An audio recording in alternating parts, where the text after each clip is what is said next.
guys, so welcome back to my channel. If you're new here, I am Stella, and today I'm going to be checking out Thomas Sowell Fallacies of Race. And if you've been on the channel, you know I'm on a quest on learning more things, and this is more like a learning session to me, and hearing different people's thoughts, especially this knowledgeable man and Thomas thoughts on this particular topic. But if you're new here, please consider liking this video, and let's get right into the video.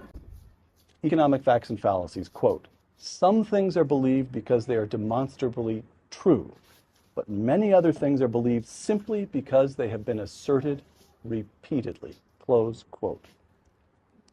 You wish to let that gloomy observation on human nature stand? Yes.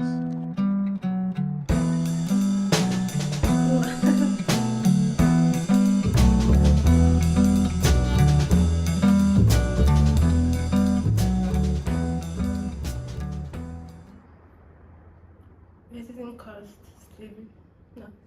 Race wasn't the basis of slavery? Oh, it's a simple historical matter. Slavery existed for thousands of years, as far back as there are any records of human beings.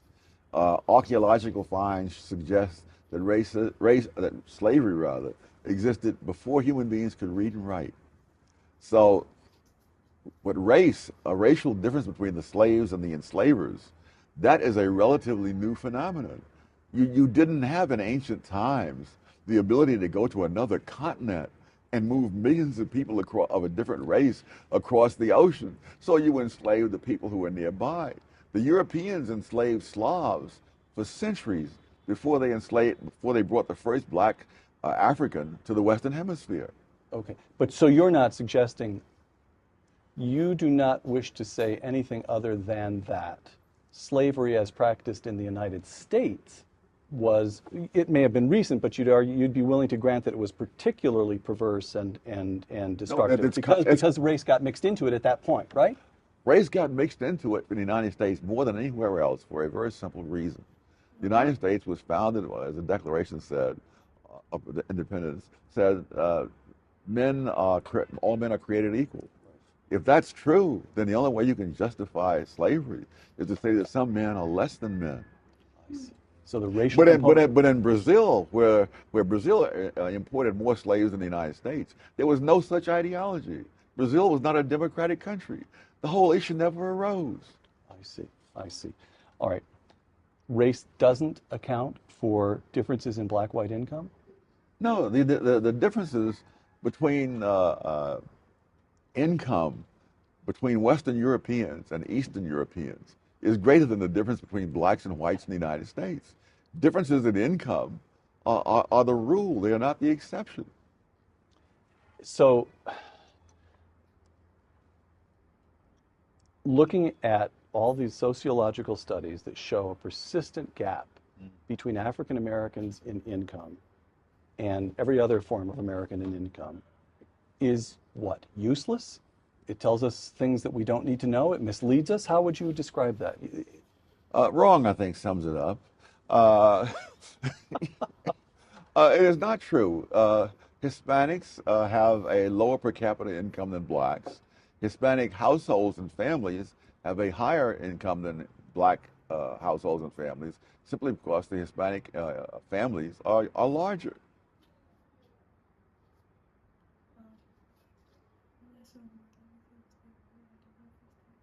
Economic facts and fallacies. A fallacy is that the current fatherless families so prevalent among contemporary blacks are a legacy of slavery, where families were not recognized under slavery. This ignores the fact that the problem has become much worse among generations of blacks far removed from slavery than among generations closer to the era of slavery, close quote. Explain that. You mean explain why it is so, or yes? Yeah, why is that? What on earth is going on there? That is so counter to what we assume. Well, first of all, most people have not recognized the fact that if you go back into the 20s, you find that married couple families were much more prevalent among blacks then than today. You find also, incidentally, that the blacks had as late as 1930, blacks had lower unemployment rates than whites. So all these things that we complain about and attribute to the era of slavery, those things should have been worse in the past than in the present. Right. But in fact, they're worse in the present than in the past. And I think if you want to look for a turning point, it would be since the 1960s. And what happened in the 1960s? Oh, you began to have not only the welfare state, you began to have the mindset that goes with the welfare state, so that there was no stigma any longer attached, for example, to being on relief or welfare. And so, but why? Well, illegitimacy is exploding now among, it's high among Hispanics, Yes. and it's exploding among whites. But the Moynihan report, when was that, Tom? Or in the 60s, 60s. 65. I When believe. Moynihan talked about the illegitimacy rate among Yes. blacks, which was exploding then. So what if the welfare state changes the way Americans think? Yes. Why did black Americans prove susceptible to that change first? Because they were poor. I don't think that many Asian American girls who are preparing to go off to Stanford or Harvard are going to say, hey, well, I can live on welfare. Why should I abstain?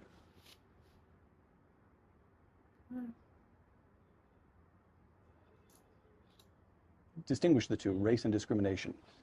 Well, racism is an attitude inside people's heads. Right.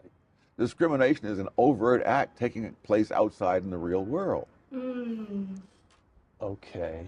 Wow. Now, and so not only with blacks, you find the same thing with Jews in previous centuries, that part of the United States where there was the most racism against blacks, namely the South, Right.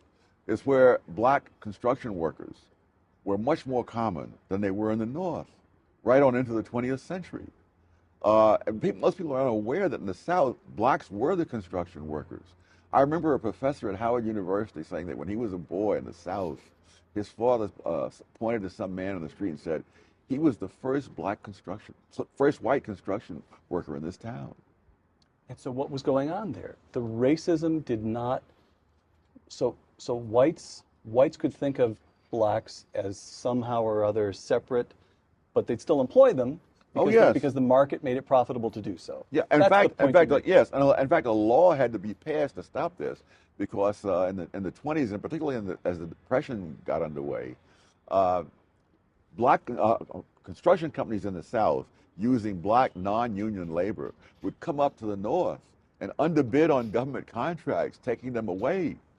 And so this was very common, to the point where they passed the Davis-Bacon Act, which said that on government contracts you must pay the prevailing wage, which translated almost invariably into the union wage. Right. So your point on the distinction between racism and discrimination is, don't worry about racism. It's inside people's heads. You can't measure it. There's a strongly subjective, just forget about it. Concentrate only on discrimination. And the best answer to discrimination is to let markets operate, because then people will discover, it will tend to militate against discrimination. Oh, yes, when people have skills to offer, they'll be employed. Whatever this notion of racism in people's heads is, don't worry about that. Is that right? Yeah, what I'm saying essentially is that racists may prefer one race to another, but they prefer themselves to everybody else. So they'll do what's profitable. That's right. That's right. Got it. And Okay. that was even true in South Africa under apartheid. That there were hundreds of construction companies in South Africa that were fined in a government crackdown because they were hiring more blacks and in higher positions than they were allowed to under the apartheid law, because that was where the money was. Wow.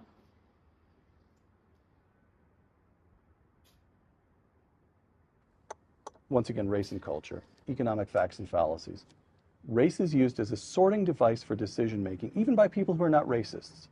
Thus, employers may be reluctant to hire young black males because these employers are aware of what a high proportion of them have been arrested or imprisoned, even if the employers have no antipathy to black people as such and readily hire older blacks or black females, close quote. Are you saying that discrimination, even on the basis of race, you're saying it can be rational? Mm-hmm. Do you want to suggest that it can be acceptable?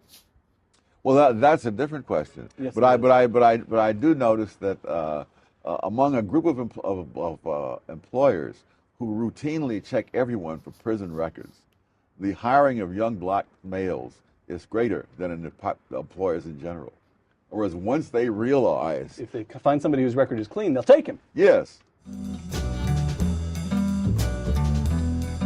Oh wow, guys, this was really very knowledgeable and very impactful.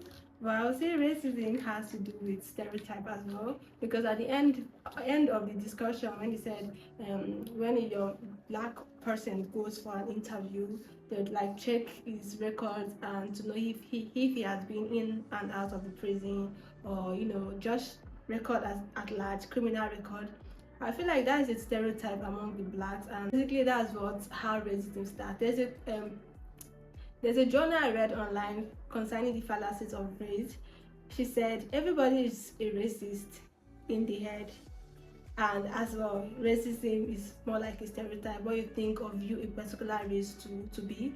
And an example was like when you see somebody, a black man walking to you to approach you and close to a sidewalk, without even thinking, irrationally you just see yourself crossing the road because you feel like probably is coming to attack, or coming to do something harmful to you. It's just irrationally, it was a behavior she just tend to put out without thinking, because that is what they feel in her head. Like racism is more like a stereotype, and I love his point on racism and discrimination. It was really valid, and Thomas Sowell is really a knowledgeable person. Please let me know if he's still alive. I really want to know that, and that's why I will Google that to check that. But this is really very educative for me. As I said in my intro, this is more of a quest of me seeking for knowledge. I literally have basic or no idea of all these topics, but I'm open to learning more here on the channel as well as reacting to other stuff. And thank you guys so much for watching to this time. Please let me know what you think about this topic in the comment section. I do not stay in the States. I've never witnessed racism, but I can say for a fact that even if racism is one of the big factors in other countries, in my own world, it's more like tribalistic behavior, more like tribalism at all. And discrimination is just something that is all over the place, if not of different race, different tribes, different languages, and all of that. And thank you guys so much for watching to this time. Please let me know what you think about this video in the comment section, and correct me if I'm wrong, or if you think anything is said in the comments is not really valid to you. Please let me know. I'll be there reading your comments, and I'll see you guys on my next one. Bye guys.